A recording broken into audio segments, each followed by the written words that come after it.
Joshua chapter 21.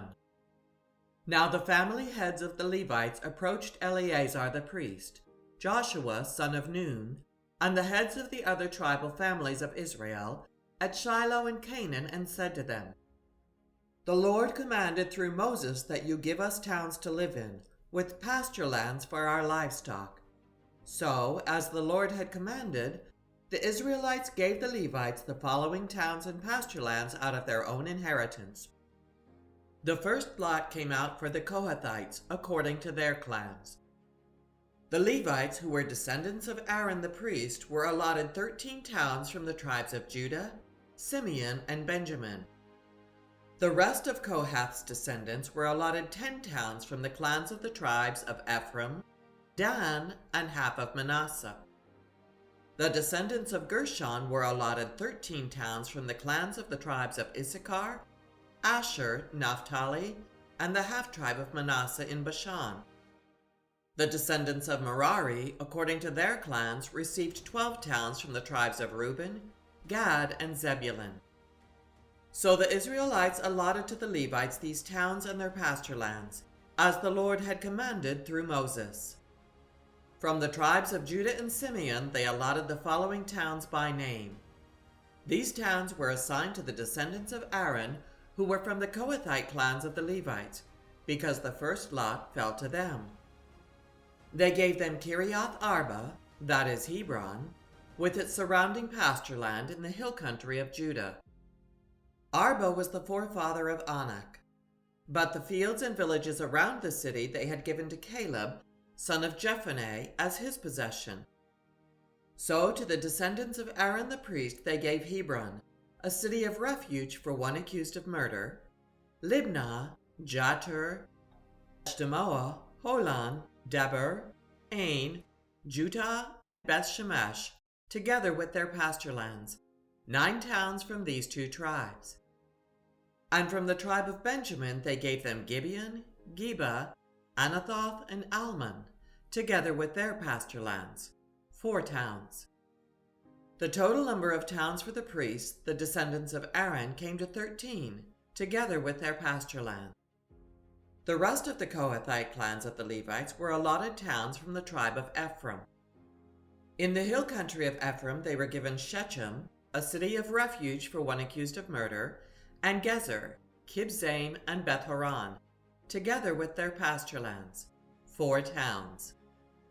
Also from the tribe of Dan they received Eltekeh, Gibbethon, Aijalon, and Gath-rimmon, together with their pasture lands, 4 towns. From the half-tribe of Manasseh they received Tanakh and Gath-rimmon, together with their pasture lands, 2 towns. All these 10 towns and their pasture lands were given to the rest of the Kohathite clans. The Levite clans of the Gershonites were given, from the half-tribe of Manasseh, Golan in Bashan, a city of refuge for one accused of murder, and Beeshterah, together with their pasture lands, 2 towns.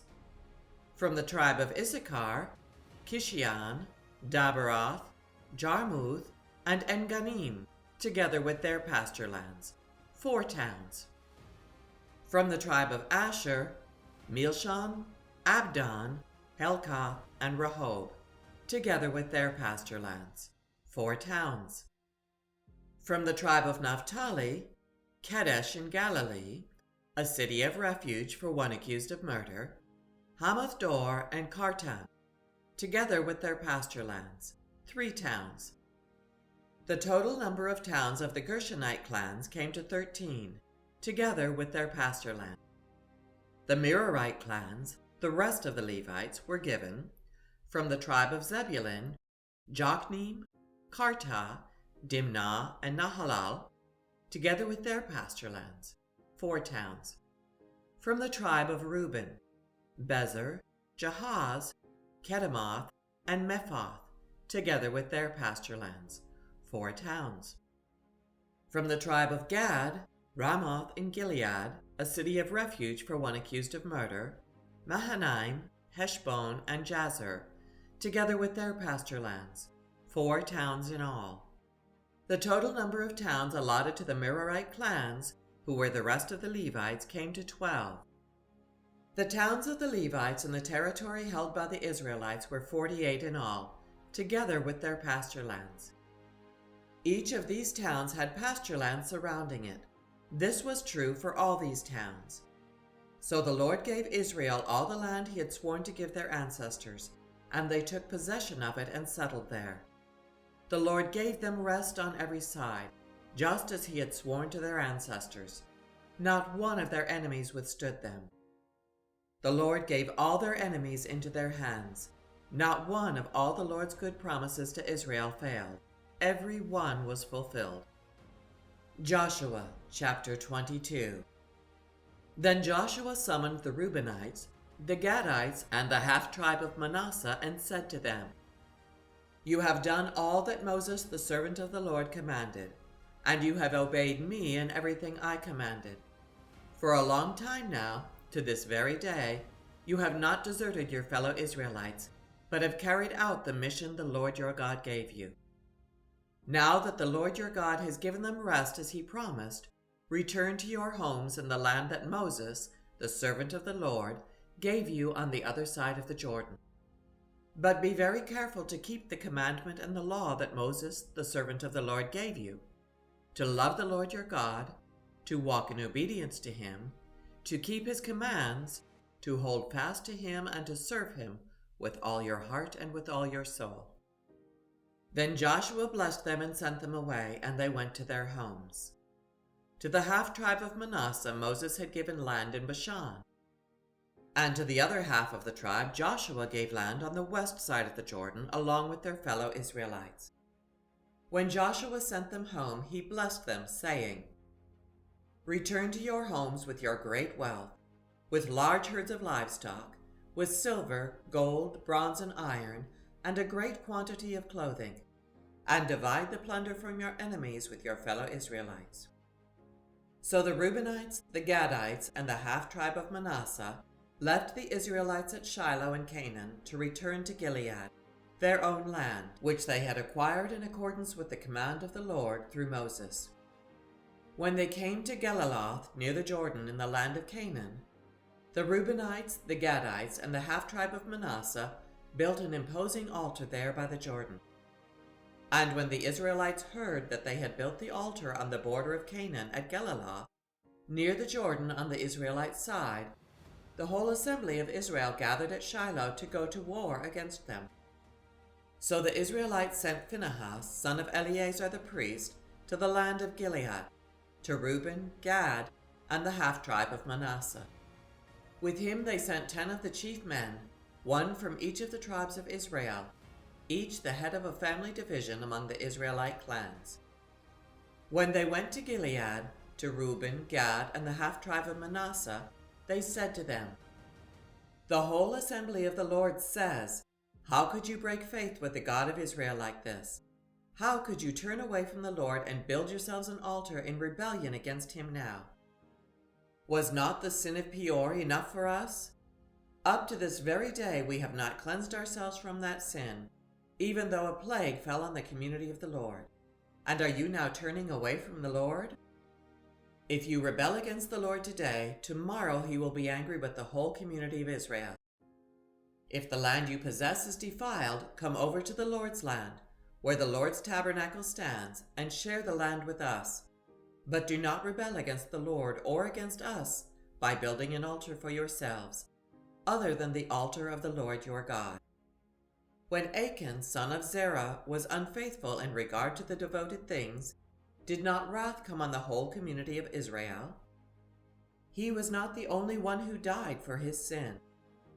Then Reuben, Gad, and the half-tribe of Manasseh replied to the heads of the clans of Israel, The mighty one, God, the Lord.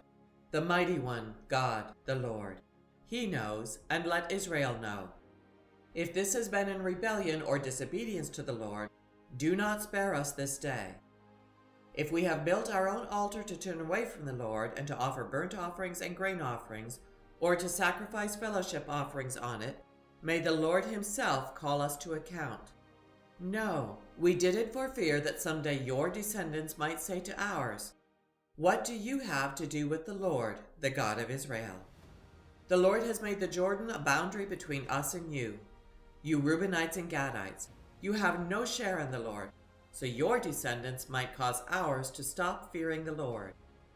That is why we said, let us get ready and build an altar, but not for burnt offerings or sacrifices.